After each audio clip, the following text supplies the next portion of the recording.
नमस्कार दोस्तों, मैं विकास स्वागत करता हूं अपने एक और वीडियो के अंदर। दोस्तों, आज हम जानेंगे रेलवे के लोको पायलट के लिए जो वैकेंसी आई हुई हैं उसके फॉर्म किस प्रकार से फिल करते हैं। तो वीडियो शुरू करने से पहले आपसे रिक्वेस्ट है, यदि आप हमारे चैनल पर पहली बार विजिट कर रहे हैं तो हमारे चैनल को सब्सक्राइब करें।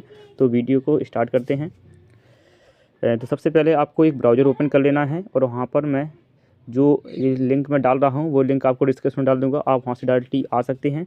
इस लिंक पर डालने के बाद आप क्लिक करेंगे तो आप रेलवे की ऑफिशियल वेबसाइट पर पहुंच जाएंगे। यहाँ से आपको एक ऑप्शन दिखाई दे रहा होगा अप्लाई का। जैसे ही आप अप्लाई पर क्लिक करेंगे तो आपको दो ऑप्शन दिखाई देंगे। पहला ऑप्शन है क्रिएट इन अकाउंट और दूसरा ऑप्शन है ऑलरेडी हैव इन अकाउंट, यानी पहले से आपका अकाउंट बना हुआ है। यदि आपका पहले से अकाउंट बना हुआ है तो आप नीचे वाले ऑप्शन पर क्लिक करेंगे और पहली बार विजिट करें तो पहली बार भी करेंगे।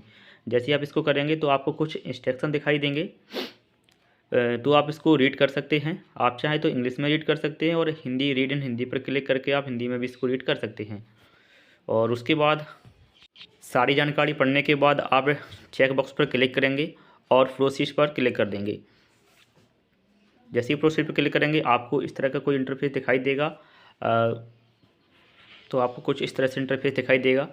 आप आपको हिंदी में भी पढ़ सकते हैं, जैसे कि क्या आप वर्तमान में किसी आरआरबी आरआरसी द्वारा प्रतिनिधित्व करते हैं, तो आप यहाँ पर एस भी कर सकते हैं। यदि करते हैं तो एस करें, ना तो नो कर दें। क्या आपने अप्रवर्तक त्रुटि को ठीक जब सर्जरी करवाई हो तो इसमें आप एस करें। यदि आपने कोई सर्जरी वगैरह करवाई हो या ऑपरेशन वगैरह हुआ है तो आप एस करें, नहीं तो आप नो कर दें। क्या आप विकलांगता है, यदि आपके पास आपके कोई डिसेबिलिटी है, विकलांगता का आपके पास सर्टिफिकेट है तो आप यहाँ पर एस करें। यदि ये सब नहीं है तो आप यहाँ पर नो कर सकते हैं। जैसे ही नो करेंगे अब आपसे नीचे पूछा जा रहा है राष्ट्रीयता का देश, यानी आपकी नेशनलिटी क्या है। तो आपको जो नेशनलिटी बताना है आपको यहाँ पर, तो जैसे करंट ऑफ नेशनलिटी हम इंडियन कर देंगे। यहाँ पर आपको पर्सनल इन्फॉर्मेशन की डिटेल देनी है, जैसे कि नाम डालेंगे अपना जो कि जिस कैंडिडेट का फॉर्म भर रहे हैं उसका नाम डालेंगे। सभी जानकारी आपको 10वीं की मार्कशीट अनुसार ही भरना है। जो 10वीं की मार्कशीट में जो कुछ लिखा है, नाम, फादर्स नेम, उनकी माता का नाम, उनकी डेट ऑफ बर्थ, जो भी 10वीं की मार्कशीट में है एग्जैक्ट वही आपको यहाँ पर डालनी है। तो मार्कशीट के अनुसार मैं नाम डाल लेता हूँ और नाम डालने के बाद री इंटर आपको वही नाम दोबारा से इंटर करना पड़ेगा। तो उसको नाम दोबारा इंटर कर लेते हैं। उसके बाद आपसे पूछा जा रहा है कि आपका कोई अदर नाम है, तो आप यहाँ पर एस कर दे। यदि आपने कई वर्तमान नाम चेंज करवाया तो आप एस करेंगे, नहीं करवाया तो आप यहाँ पर नो पर क्लिक करेंगे। और नीचे आपको डेट ऑफ बर्थ देना है, जो भी कैंडिडेट की डेट ऑफ बर्थ है, जो भी 10वीं की मार्कशीट लिखी है वो आपको डालना है। उसको डेट ऑफ बर्थ को री इंटर करना है। रिटर्न करने के बाद आपसे नीचे पूछा जा रहा है सेलेक्ट जेंडर, तो आप जेंडर पे सेलेक्ट करेंगे। जो भी आपका जेंडर हो वो आप यहाँ पर सेलेक्ट कर लें। नीचे आपसे पूछा जा रहा है फादर्स नेम, तो आप यहाँ से फादर नेम एंटर करेंगे। यहाँ पर नेम एंटर करने के बाद आप रीटाइप का फादर नेम, यानी दोबारा से आप फादर नेम यहाँ पर इंटर करेंगे। उसके बाद आपसे पूछा जा रहा है मदर नेम, तो यहाँ पर मदर नेम इंटर कर लेंगे। री इंटर मदर नेम, यानी दोबारा से आपको मदर नेम इंटर करना है। उसके बाद सारी जानकारी अपनी फिल सही होगी तो आपको ग्रीन टिक यहाँ पर दिखाई देंगे इस तरीके से। फिर आपको यहाँ पर आधार नंबर डालना है। आधार नंबर डालने के बाद वेरीफाई आधार पर क्लिक करना है। और जो जानकारी इस साइड की जानकारी है डिटेल एच फॉर्मेट 10वीं की मार्कशीट अनुसार है, और यह जानकारी जो साइड में दी गई है यह आधार के अनुसार है। आप टिक मार्क पर क्लिक करके वेरीफाई जैसे ही वेरीफाई करेंगे तो आपको आधार वेरीफाई होने के पश्चात आपको यहाँ पर कॉन्टैक्ट डिटेल की जानकारी देना है, जैसे कि ईमेल आईडी और मोबाइल नंबर एंटर करने के बाद आपको ओटीपी पर जनरेट करके क्लिक करना है। उसके बाद ओटीपी सबमिट करने के बाद आपको नीचे ऑप्शन दिखाई देगा क्रिएट योर पासवर्ड, इस पर आपको क्लिक करना है और एक नया पासवर्ड आपको क्रिएट कर लेना है। यहाँ पर जो पासवर्ड आप क्रिएट करेंगे वही आपको कंफर्म पासवर्ड पर क्लिक करना है। जैसे ही आप दोनों पासवर्ड को डाल लेते हैं उसके बाद आपको कैप्चा फिल करना है। तो चलिए कैप्चा फिल कर लेते हैं और उसके बाद फिर view and create an account पर आपको क्लिक करना है। जैसे ही आप क्लिक करेंगे तो जो आपने जो जानकारी यहाँ पर फिल की है वह सारी जानकारी आपको इस तरह से शो करने लगेगी। और आपको यहाँ पर नीचे आना है। नीचे आने के बाद आपको एक चेक बॉक्स दिख रहा है, I have rechecked your about detail and found correct. सारी जानकारी मेरी सही है और मैं यहाँ पर क्रिएट एन अकाउंट पर क्लिक करूँगा। यदि आप कोई गलती है कोई मिस्टेक आपको दिखती है तो आप एडिट कर सकते हैं। आपकी डिटेल सही होने पर आप क्रिएट एन अकाउंट पर क्लिक करें। जैसे ही आप क्लिक करेंगे तो आपको इस तरह से मैसेज शो करेगा। आपको यहाँ पर प्रोसीड पर क्लिक कर देना है। प्रोसीड पर क्लिक करने के बाद आपको अगली पेज पर रिडायरेक्ट कर दिया जाएगा, जहाँ पर आपको ईमेल आईडी और मोबाइल नंबर एंड पासवर्ड से लॉगिन कर लेना है। तो सारी डिटेल ईमेल आईडी और मोबाइल नंबर भरने के बाद आपको कैप्चा भरना है। लॉगिन पर जैसे ही क्लिक करेंगे आप तो आपको कुछ इस तरह से इंटरफेस दिखाई देगा। यहाँ पर आपको साइड में एक ऑप्शन दिखाई दे रहा है ऑनलाइन एप्लीकेशन, इस पर आप क्लिक करेंगे तो आपको नीचे एक पॉपअप शो दिखाई देगा। यहाँ पर आपको जो वैकेंसी दी है उसमें से आप डाल सकते हैं। तो मैं यहाँ पर भोपाल सेलेक्ट कर लेता हूँ और यहाँ पर दोनों ही चेक बॉक्स पर क्लिक करके आई हैव डिक्लेरेशन पर क्लिक करके जैसे ही आप नेक्स्ट पर क्लिक करेंगे तो आपको कुछ इस तरह से इंटरफेस दिखाई देगा। तो आपको थोड़ा नीचे आ जाना है। यहाँ पर आपसे कुछ जानकारी जो आपने रजिस्ट्रेशन करते हुए जानकारी दी थी वो कुछ जानकारी ऑटोमेटिकली फिल होकर आएगी, आप उसमें करेक्शन नहीं कर सकते हैं। उसके बाद आपको यहाँ पर दिखाई दे रहा है मैरिटल स्टेटस, तो यहाँ पर शादीशुदा हैं तो यहाँ पर मैरिड करें। यदि आप शादी अभी तक नहीं हुई है तो उसको अनमैरिड कर दें। यहाँ पर फिर पूछा जा रहा है रिलीजन, आपका धर्म कौन सा है, तो यहाँ पर धर्म चॉइस कर लें। उसके बाद आपसे पूछा जा रहा है कि आप एग्ज़ाम किस सब्जेक्ट में मतलब विषय में देना चाहते हैं, तो हम यहाँ पर हिंदी कर लेते हैं।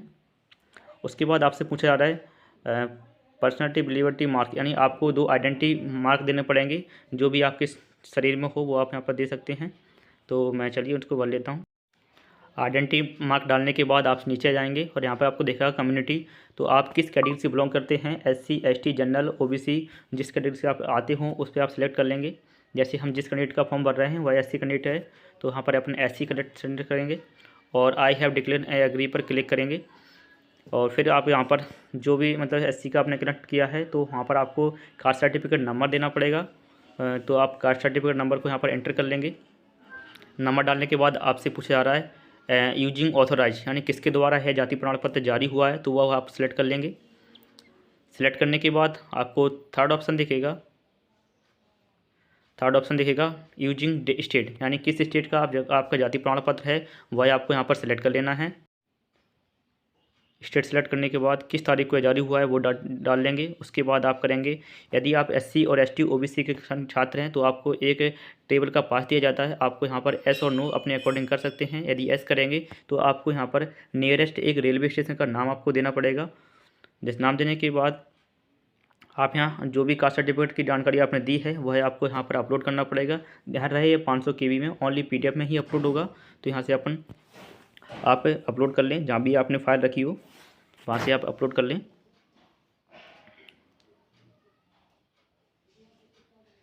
अपलोड करने के बाद ओपन करेंगे और सेव पर क्लिक कर देंगे तो यह आपकी जानकारी है कास्ट सर्टिफिकेट है वो सफलतापूर्वक अपडेट हो जाएगा और आपको इस तरह से मैसेज दिखाई देगा। उसके बाद आप नीचे आएंगे, यहाँ से आपसे पूछा जा रहा है एड्रेस, पोस्टल एड्रेस पूछा जा रहा है आपसे, यानी प्रेजेंट का एड्रेस क्या है, परमानेंट एड्रेस क्या है। तो आप यहाँ पर अपना एड्रेस फिल कर लेंगे। एड्रेस में स्टेट पूछी जाएगी, उसके बाद आप डिस्ट्रिक्ट चॉइस करेंगे, जिस भी डिस्ट्रिक्ट से आप बिलोंग करते हैं वो सिलेक्ट करेंगे। उसके बाद आप अपना फुल एड्रेस दे देंगे यहाँ पर।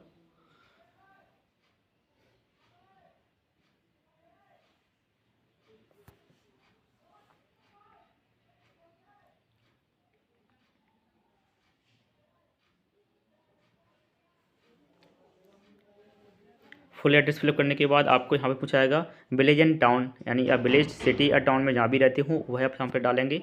उसके बाद आपको यहाँ पर पिन कोड डालना है। पिन कोड डालने के बाद यदि आपका परमानेंट एड्रेस और प्रेजेंट एड्रेस सेम है तो आप यहाँ पर चेक बॉक्स पर क्लिक करेंगे तो ऑटोमेटिकली जो डिटेल आपने यहाँ पर भरी है वो उस साइड भी कन्वर्ट हो जाएगी। और उसके बाद आप यहाँ पर सेव पर क्लिक करेंगे। सेव पे क्लिक करने से क्या होगा, आपकी डिटेल सेव हो जाएगी। उसके बाद आप यहाँ पर सारी जानकारी सेव होने के बाद नेक्स्ट पर क्लिक कर देंगे। जैसे ही आप नेक्स्ट पर क्लिक करेंगे तो आपको इस तरह से इंटरफेस दिखाई देगा। यहाँ अगली स्टेप पर आप आ चुके, न्यू पेज पे रिडायरेक्ट कर दिया जाएगा। उसके बाद आपको यहाँ पर कुछ जानकारी देनी है, जैसे कि आप एक्स सर्विसमैन हैं तो आप यहाँ पर एस करें। यदि आप एक्स सर्विसमैन नहीं हैं तो आप यहाँ पर नो कर दें। नो करने के बाद आपसे डिसेबिलिटी आपकी ऑलरेडी पहले से आ रही है तो यहाँ पर आपसे पूछा रहा है you have you EBC certificate, यदि आपके पास है तो आप यहाँ पर एस करें, नहीं होने पर आप यहाँ पर नो कर दें। फिर आपसे पूछ रहा है नेम ऑफ करंटली डिपार्टमेंट, यदि आप भूतपूर्व सैनिक है तो आपके लिए होगा और यहाँ पर नहीं है तो आप यहाँ नॉट एप्लीकेट कर दें और यहाँ पर नीचे आ जाएँ। नीचे आने के बाद आपसे पूछा आ रहा है you are the course complete in act apprentice. यदि आपने अप्रेंटेंस की है रेलवे से तो आप यहाँ पर एस करें, आपने नहीं की है तो आप यहाँ पर नो कर सकते हैं। स्क्रॉल करके आप नीचे जाएंगे, यहाँ पर आपको बैंक की डिटेल पूछी गई है, क्योंकि आप किसी भी कैटेगरी से बिलोंग करते हो आपकी फ़ीस क्या है, रिफंडेबल होगी। यदि आप एग्ज़ाम पेपर में एग्ज़ाम देते हैं तो आपकी फ़ीस को कुछ पैसे काट के, रुपए काट के आपको वापस कर दिया जाएगा। तो बैंक डिटेल भर लेते हैं, उसके बाद आगे की प्रोसेस समझते हैं। जैसे ही आप यहाँ पर बैंक डिटेल कन्फर्म करने के बाद IFSC कोड डालेंगे और कन्फर्म पर क्लिक करेंगे तो जो आपकी जो भी बैंक है आपका वो यहाँ पर शो होने लगेगा और बैंक की डिटेल जो जहाँ पर एड्रेस भी है बैंक का वो आपको शो होने लगेगा। उसके बाद आप सेव पर क्लिक कर देंगे तो इस सफलतापूर्वक जानकारी सेव हो गई है, यहाँ इस तरह का मैसेज शो करेगा। उसके बाद आप नेक्स्ट पर क्लिक कर देंगे तो आप अगले पेज पर रीडायरेक्ट कर दिए जाएंगे।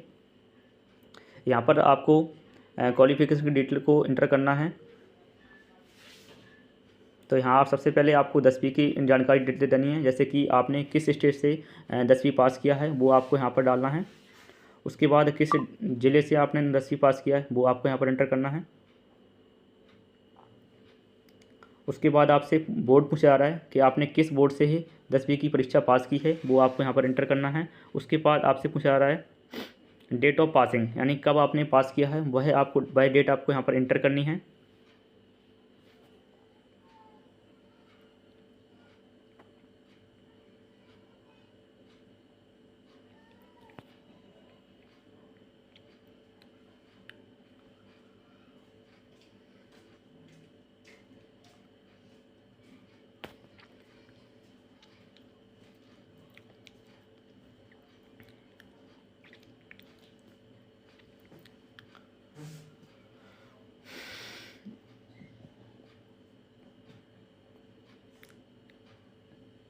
डेट ऑफ पास एंटर करने के बाद आपसे रोल नंबर मांगा जा रहा है तो आप यहाँ पर रोल नंबर एंटर कर लें। और रोल नंबर एंटर करने के बाद यहाँ पर आपको एक ऑप्शन दिखाई दे रहा है ऐड का, इस पर आपको क्लिक करना है। जैसे ही आप इस पर ऐड पर क्लिक करेंगे तो आपकी जानकारी आपने भरी है वो यहाँ पर शो होने लगेगी। उसके बाद आपको अदर डिटेल लेनी है, जैसे कि क्वालिफिकेशन में कि आपके पास ITI है या 3 ईयर का इंजीनियरिंग डिप्लोमा है या फिर इंजीनियरिंग डिप्लोमा डिग्री है। तो जैसे कि हम किस कैंडिडेट का भर रहे हैं वहाँ पर 3 ईयर का डिप्लोमा है उनके पास इंजीनियरिंग का, तो वो सिलेक्ट कर लेंगे।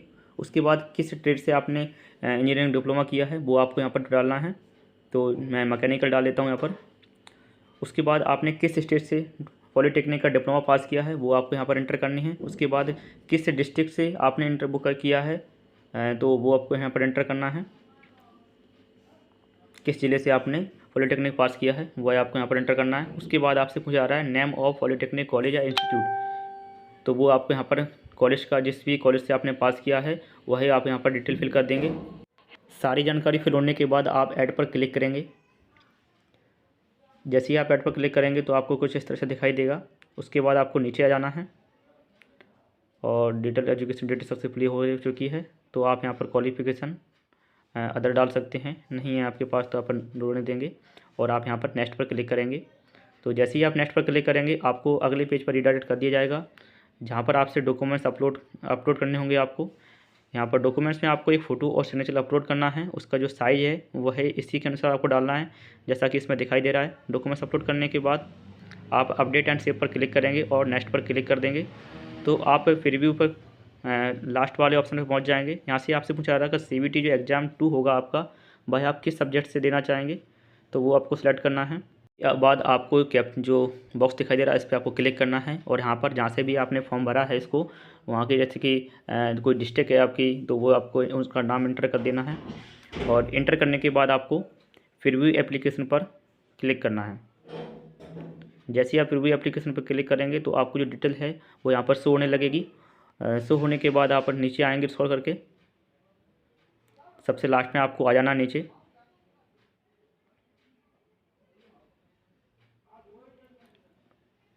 नीचे आने के बाद आप यहाँ आई हैव रीचेक्ड अबाउट डिटेल पर क्लिक करेंगे और यदि आपने कोई गलती करी है जो फॉर्म आपने देखा है अभी तो आप उसको चेंज कर सकते हैं, और नहीं करना चाहते तो आप इसे सबमिट पर क्लिक करेंगे, फिर भी एप्लीकेशन पर क्लिक करेंगे और सबमिट पर क्लिक कर देंगे।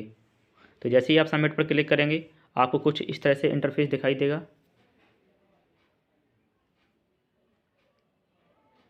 यहाँ पर आपसे फ़ीस मांगा जा रहा है, मतलब जो भी फ़ीस है आप उसको पे करते हैं, आपको फ़ीस आपको पे करनी पड़ेगी। तो चलिए फ़ीस को पे कर देते हैं। आपको फीस पे करने के लिए पे नाउ पर क्लिक करना है। थोड़ा लोडिंग होगा। जैसे ही आप पे नाउ पर क्लिक करेंगे तो आपको मतलब मैं पेमेंट कर चुका हूँ, इसलिए इस तरह का शो कर रहा है। उसके बाद आप पेमेंट आपका जो कंफर्म हो जाएगा तो आपको इस तरह से दिखाई देगा, सक्सेसफुल पेमेंट सक्सेसफुल। ऐसा ऐसा आपको पेमेंट कंफर्म होने के बाद इस तरह का मैसेज आपको शो होगा। उसके बाद आप इसको प्रिंट कर सकते हैं। आप प्रिंट नहीं करना चाहते तो आप यहाँ से डायरेक्टली बैक आ सकते हैं।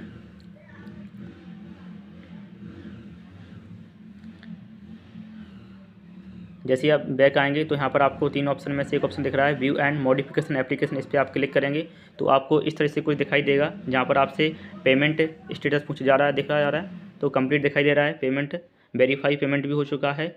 और यहाँ पर आपको व्यू एप्लीकेशन पर जैसे ही आप क्लिक करेंगे तो आपका जो आपने फॉर्म भरा है वो कम्प्लीटली फॉर्म यहाँ पर भर शो होने लगेगा। यहाँ से आप डायरेक्टली एप्लीकेशन को प्रिंट करके दे सकते हैं। तो दोस्तों आज हमने जाना आरआरबी एंटी जो लोको पायलट की वैकेंसी है उसका फॉर्म किस प्रकार भरते हैं, डिटेल बाय डिटेल हमने आपको समझाया है। यदि आपको हमारा यह वीडियो अच्छा लगा हो तो हमारे चैनल को सब्सक्राइब करें, वीडियो को लाइक करें, अपने दोस्तों के साथ शेयर करना ना भूलें। तो चलो मिलते हैं अगले वीडियो में। जब तक के लिए नमस्कार, जय हिंद।